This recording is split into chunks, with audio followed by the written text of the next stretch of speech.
Floricanto presenta.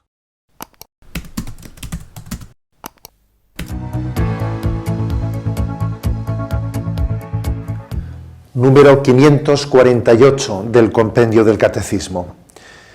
¿Cómo oraba la primera comunidad cristiana de Jerusalén? Comienza ahora a explicarnos, después de haber dicho cómo era la oración de Jesús, ahora cómo era la oración de la primera comunidad cristiana.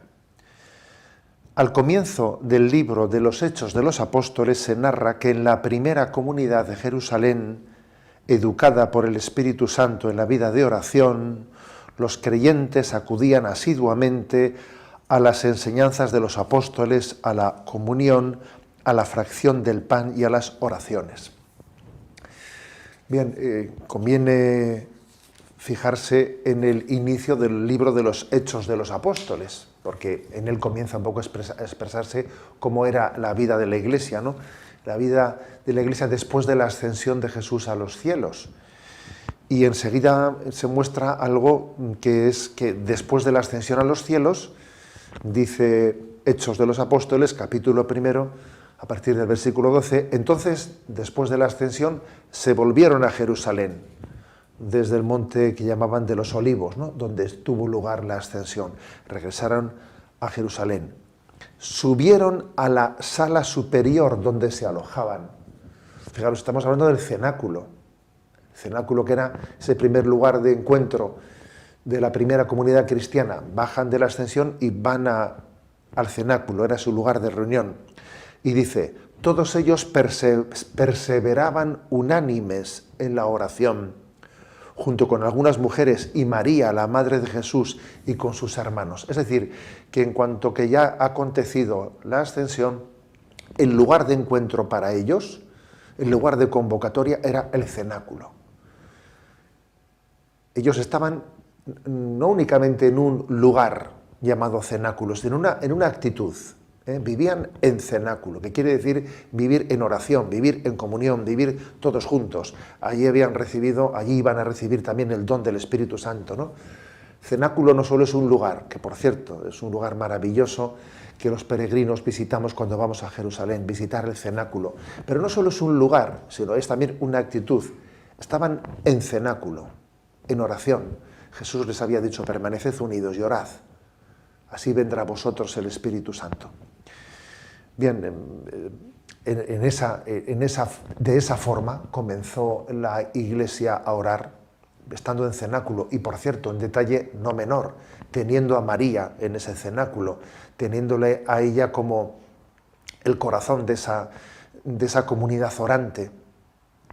Los apóstoles estaban allí, pero le tenían a ella como corazón de la comunidad orante.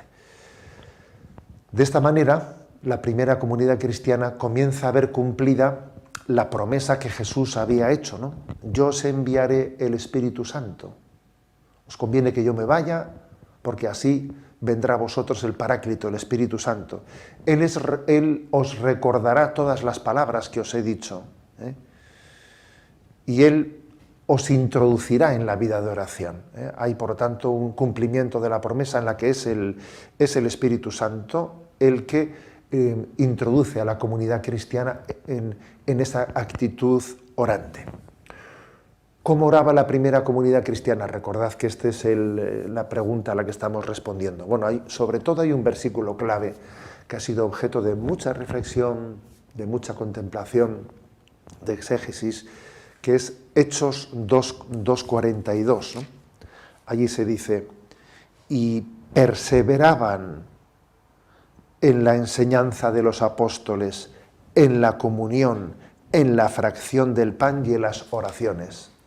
Perseveraban. O sea, es decir, 4 aspectos, ¿no? Fijaros que así lo subraya, ¿no? Perseveraban repito, la enseñanza de los apóstoles, segundo, en la comunión, tercero, en la fracción del pan y cuarto, en las oraciones. Si uno lee el comentario, fijaros, el comentario de pie de página que hace la propia Biblia de la Conferencia Episcopal Española a este versículo, dice lo siguiente, ¿no? Primero, en la enseñanza de los apóstoles, que son garantes del testimonio de la Iglesia. Es decir, la primera comunidad cristiana escuchaba las predicaciones de los apóstoles, igual que Jesús predicó largo y tendido, ¿no?, a sus apóstoles, a sus discípulos, a sus seguidores. Ahora eran ellos los que predicaban largo y tendido.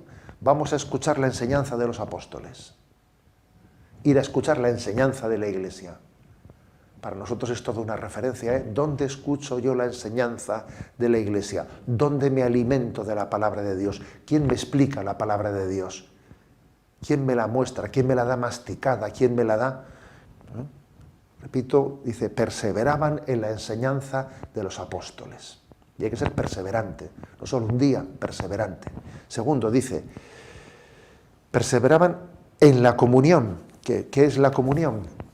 Dice así, os decía el comentario de esa nota de pie de página de la Biblia de la Conferencia Episcopal. Dice, es decir, la unión interna de corazones que se debe de manifestar en la unidad, en un mismo ánimo, en compartir los bienes.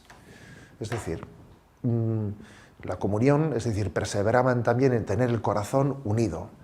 Nos preocupamos unos por otros. Buscamos nuestra unión, no estar cada uno por separado. Nos sumamos, no nos restamos. Y además, obviamente, si nos importa la vida de los demás, compartimos nuestros bienes. Tenemos una sola cartera, para entendernos, ¿eh? Nuestra cartera está compartida. No hay una necesidad que a mí no me afecte. Vivían en la comunión.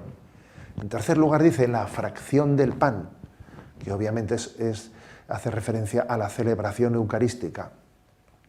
La celebración eucarística era el punto de encuentro de los apóstoles desde el día de la última cena. Y finalmente dice, perseveraban también en las oraciones, en cuarto lugar, que eran principalmente lo que cualquier judío piadoso realizaba tanto en público como en privado, ¿no? Le elevaba oraciones a Dios, bien sea en la sinagoga, bien sea en su propia vida. Así rezaba la comunidad cristiana, permanecía perseverante en la enseñanza de los apóstoles, en la comunión entre ellos, en la fracción del pan y en las oraciones.